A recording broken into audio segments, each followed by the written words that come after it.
राजस्थान की कई विधानसभाओं के परिणाम इस बार चौंकाने वाले थे। एक ऐसी विधानसभा थी जहां पर कांग्रेस और बीजेपी के प्रत्याशी आमने सामने तो थे, लेकिन उनमें एक प्रत्याशी ऐसा कहते हुए हर बार नजर आए कि मेरे सामने जो प्रत्याशी हैं वो कौन है, मैं तो उनको जानता ही नहीं हूं। और उन प्रत्याशी ने उन नेताजी को ऐसा सबक सिखा दिया कि 28,000 वोटों से मात दे दी। ऐसी बात नहीं है कि 28,000 वोटों से आंकड़ा चौंकाने वाला नहीं है। चौंकाने वाला इसलिए है क्योंकि ऐसी हार कहीं पर भी नहीं हुई है। मेरे साथ हमारे वरिष्ठ, क्योंकि पत्रकार से नेताजी बने, गोपाल शर्मा जी हैं और जयपुर सिविल लाइन से विधायक बने हैं। नाम तो मंत्री वाली लिस्ट में भी हैं। अब देखेंगे कि कौन सा डिपार्टमेंट मिलता है पत्रकार जी को।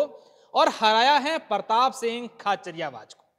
सर, सबसे पहले तो हम बधाई देंगे कि हमारे पत्रकार जी जो हैं वो विधायक जी बन गए। बहुत बहुत धन्यवाद, आपका आभार, अभिनंदन। खाचरियावाज से पहचान हो गई कि नहीं हुई, अभी बाकी है? देखिए, मेरे को जयपुर ला कर के बसाने में हम्म, सबसे बड़ी भूमिका राजस्थान के सबसे बड़े नेता हम्म, श्रीमान भैरों सिंह जी शेखावत की रही हम्म, है। संजोग से वो उनके भतीजे लगते हैं, हम्म, लेकिन कभी भी उन्होंने अपने जीवन में शेखावत साहब के पैर नहीं छुए। हम्म, और मेरी 27 दिवाली और होली शेखावत साहब के चरणों में बीती है। हम्म, वो मेरे लिए नेता नहीं थे, मेरे लिए पिता के बाद में जो दूसरे व्यक्ति रहे हैं वो शेखावत साहब रहे हैं। तो इसलिए ये कहना कि मैं जानता नहीं हूँ, तो ये तो अहंकार की बात है। मैंने तो जब वो नेकर और शर्ट पहन के स्कूल में जाते थे तब भी मेरे पास कमरे में आते थे, क्योंकि मैं शेखावत साहब के घर में ही रहता था।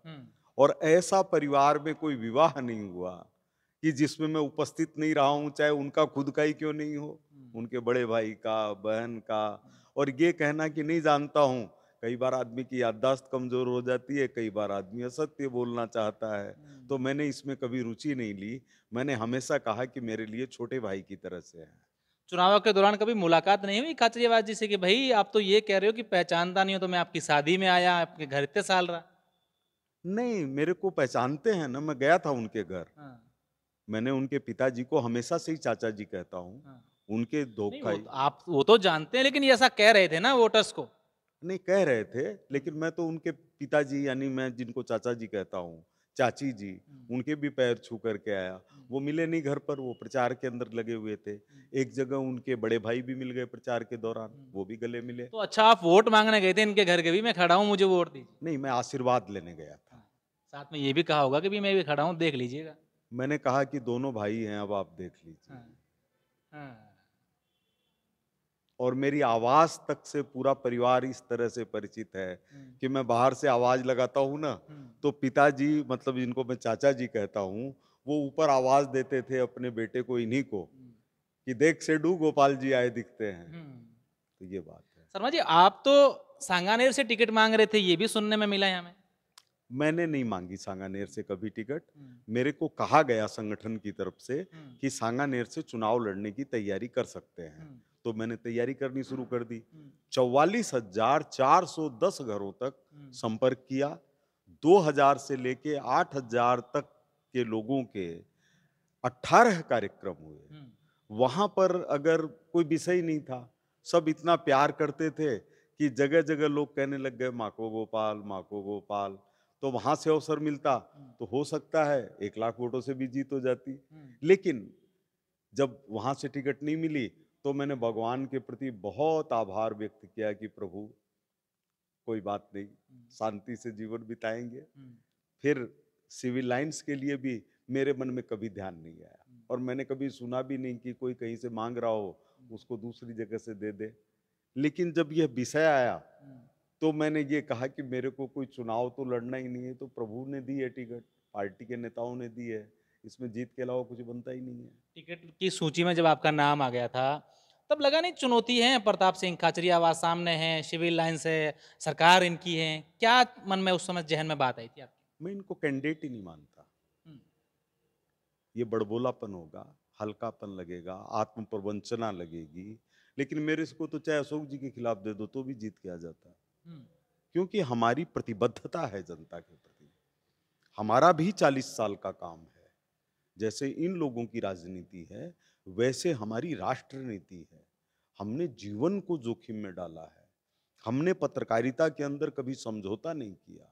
हमने किसी के सामने हाथ नहीं फैलाया।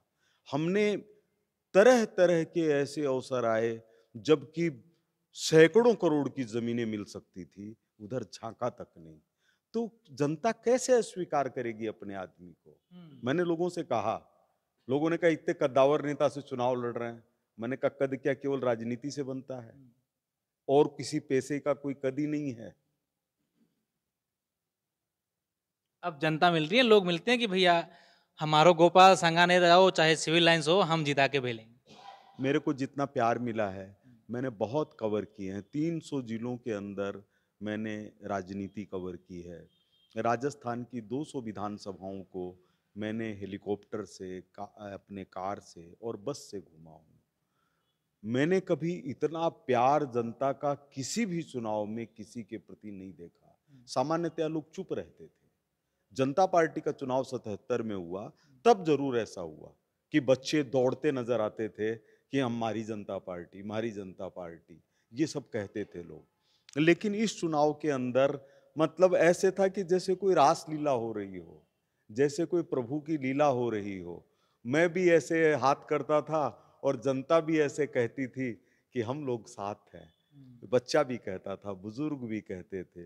तो ये एक आनंद का चुनाव था, इसमें कहीं प्रतिद्वंदिता थी ही नहीं। बीजेपी के विधायक कब बना रहे हैं सीएम? क्योंकि पूरी राजस्थान की जनता इंतजार कर रही है कि भाई सीएम कब बनेंगे। मेरे समझ में कल परसों तक हो जाना चाहिए।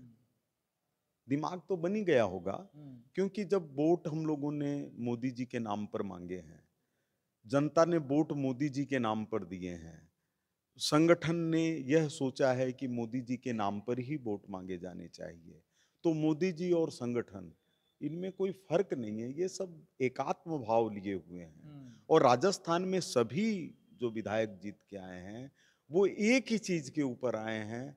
मैंने जो अपने सिविल लाइन्स क्षेत्र के अंदर कहा, मोदी जी का नाम, कमल का निशान, सिविल लाइन्स का सम्मान और भारत माता का स्वाभिमान, इसी बात को लेकर के सारे जीत करके आए हैं विधायक।